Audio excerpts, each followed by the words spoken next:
시민들의 지식이 모이는 곳, 여기는 시민지입니다.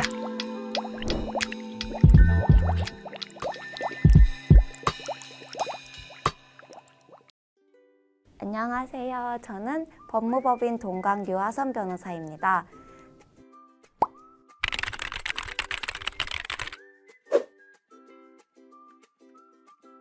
저는 2017년도부터 여기 100곳 신도시에 이사와서 살고 있고 현재는 형사사건과 가사사건을 전문으로 하는 2년차 변호사입니다.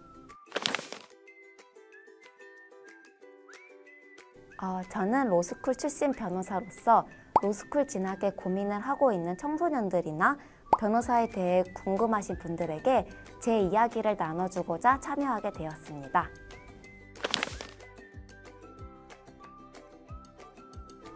제가 변호사 시험 공부를 여기 시흥 중앙도서관에서 하였습니다. 집중력이 떨어지면은 도서관에서 다른 책도 읽고 그 과정에서 이제 사람 도서관이라는 블로그도 구독을 하게 되었는데요. 제가 변호사가 되고 나서 이후 사람 책을 모집한다는 글을 보게 되었고 제 경험을 나눠주고자 이렇게 참여하게 되었습니다. 제 사실 학부 전공은 사범대학 가정교육과로 주변에는 선생님의 꿈을 이룬 사람이 대부분이었습니다. 저는 변호사 시험 공부를 하면서 누군가 제게 변호사의 삶에 대해 조언을 해줄 사람이 있으면 참 좋겠다고 많이 생각을 했었는데요. 이후 운 좋게 제가 변호사가 되었고 이제는 제가 멘토로서 저와 같은 문제를 겪는 학생들을 도와주고 싶었습니다. 특히 저는 여기 100곳 신도시가 처음 조성될 때부터 살기 시작을 했어서 매우 애착이 깊습니다. 그래서 이 지역에 지식 기부를 하면 좋겠다고 생각을 했습니다. 변호사는 의뢰인을 대신해서 재판부에 법률 의견을 제시하고 각종 절차에 참여하는 역할을 합니다. 특히 변호사는 형사사건에서 역할이 좀 두드러지는데요. 변호사는 피고인이 검사와의 관계에서 가지는 불균형을 해소하는 역할을 합니다. 이를 무기대등의 원칙이라고 하는데 검사라는 큰 국가 권력이 피고인의 죄를 수사하고 구형하는 과정에 맞서서 자기의 목소리를 낼 수 있도록 조력을 하고 있습니다. 저는 어릴 적부터 체구가 좀 왜소해서 가끔 정당하지 못하고 부당한 무시를 받는 경험이 종종 있었습니다. 그런데 TV 속 변호사들을 보면 항상 당당하게 자기의 주장을 하는 것을 보았고 나도 그러면 변호사가 된다면 내 주장이 이렇게 잘 받아들여지지 않을까 막연히 생각을 해서 변호사의 꿈을 꾸게 되었습니다. 저는 대학 진학 이후에 로스쿨이라는 목표가 생겼고 학부 4년 동안 성실하게 학점 관리를 했습니다. 제가 자랑을 조금 하자면 140학점을 이수하는데 4개 과목 A 말고 모든 과목을 A+를 맞았어요. 그래서 그렇게 학점 관리를 열심히 하고 로스쿨에 진학할 수 있었습니다. 그런데 로스쿨에서는 법학 공부가 굉장히 어려워서 지금까지 했던 거랑 너무 다른 점이 많아서 큰 슬럼프를 겪기도 했는데요. 그래도 마음을 다잡고 꾸준히 공부한 끝에 결과적으로 변호사 시험에 합격할 수 있었습니다. 변호사 시험에 합격을 하더라도 6개월 동안 수습 변호사 생활을 해야 하는데 저는 지금 제가 근무하고 있는 이곳에서 6개월 동안 수습 변호사로 일한 다음에 현재 정규 채용되어서 재직을 하고 있습니다. 현재는 사법고시가 폐지되어서 대학교를 마치고 법학전문대학원, 소위 로스쿨에 입학을 해서 변호사 시험에 합격까지 해야 합니다. 변호사 시험은 총 5일 동안 기본 7법을 선택형, 사례형, 기록형으로 각각 나눠서 보고 추가적으로 한 가지 선택법까지 치러야 합니다.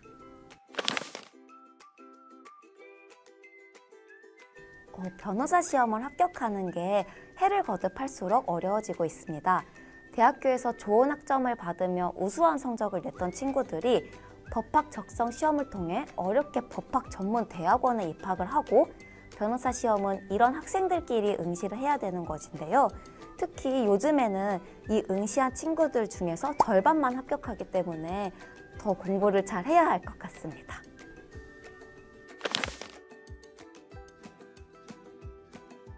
변호사는 당사자를 대리해서 법적 견해를 주장하고 법정에 출석하는 등 절차를 진행을 하는 역할을 합니다. 판사는 이런 당사자의 각 주장을 듣고 비교해서 최종적인 법적 판단을 내리는 역할을 하게 됩니다. 이렇게 변호사와 판사는 민사, 형사, 가사, 행정사건 가리지 않고 모든 종류의 사건에서 등장을 하는데, 검사 같은 경우는 형사사건에서 주로 활약을 하게 됩니다. 검사는 이제 범죄를 수사하고 최종적으로 각 범죄자가 유죄의 확정 판결을 받아서 형벌을 받을 수 있도록 기소를 하는 역할을 하게 됩니다.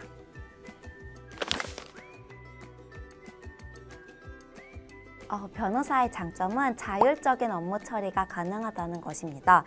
내 사건은 내가 단독으로 수행하는 것이라 그 과정에서 누군가의 지시나 개입이 굉장히 적은 편입니다.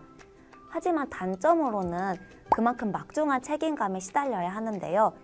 오로지 내 판단에 따라서 사건의 결과가 달라지기 때문입니다. 의뢰인들에게 각 사건은 자신의 인생에 걸린 문제이므로 변호사들은 항상 심한 중압감에 시달릴 수밖에 없습니다.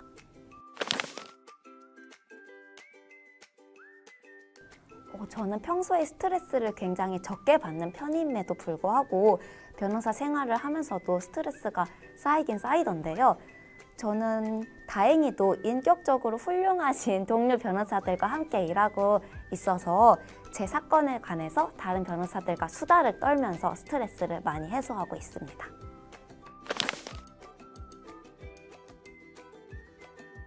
저는 처음 딱 변호사 일을 시작했을 때 이 부분에 대해서 굉장히 많이 고민을 했어요. 그런데 생각을 해보면 범죄자일수록 반드시 변호사의 조력이 필요합니다.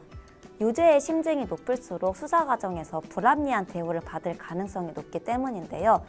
우리나라는 이제 재판을 받기 전까지는 무죄 추정의 원칙이 관철이 되어야 하기 때문에 범죄자가 비록 죄를 저질렀다고 하더라도 그 수사 과정에서 정당한 권리를 침해받으면 안 됩니다. 이렇게 변호사가 범죄자 개인에 주목을 하는 것이 아니라 법치주의의 핵심적인 제도적 근간을 수호한다고 생각을 한다면 범죄자를 변호하는 것이 훨씬 이질감 없이 할 수 있게 됩니다. 네, 변호사는 확장성이 탁월하다는 점이 가장 큰 이유입니다. 각종 산업 분야에서 법률 분쟁이 발생하고 그때마다 새로운 분야를 알아갈 수 있는 것이 굉장히 흥미롭습니다. 매번 이렇게 배울 점을 얻으면서 자기 발전을 할 수 있다는 점이 스스로에 대한 만족이 높아지는 직업이라고 생각합니다.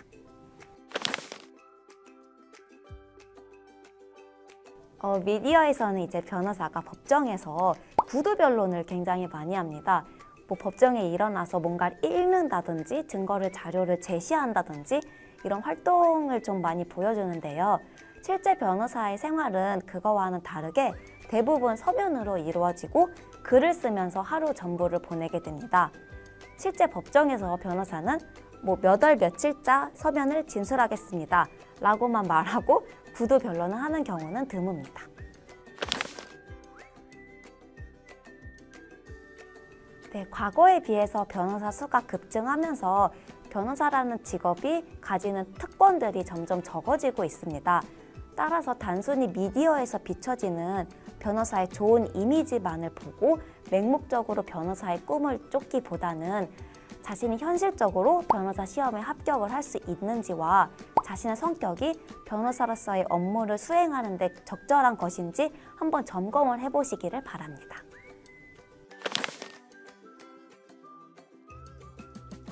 저는 사람책으로서 총 2번의 소통 기회를 가졌는데 중앙도서관에서 잘 협조해 주시고 참가자분들도 열정적으로 참여해 주셔서 정말 뜻깊은 시간을 보냈습니다. 처음에는 버벅거리기도 했지만 2회차가 되니까 익숙해진 제 자신을 보고 뿌듯하기도 했습니다. 변호사 생활을 하면서 필연적으로 악역을 맡는 부분이 있는데 그런 마음을 정화하는 아주 좋은 기회가 되고 있습니다. 이번에도 이렇게 좋은 기회를 제공해 주셔서 정말 감사합니다.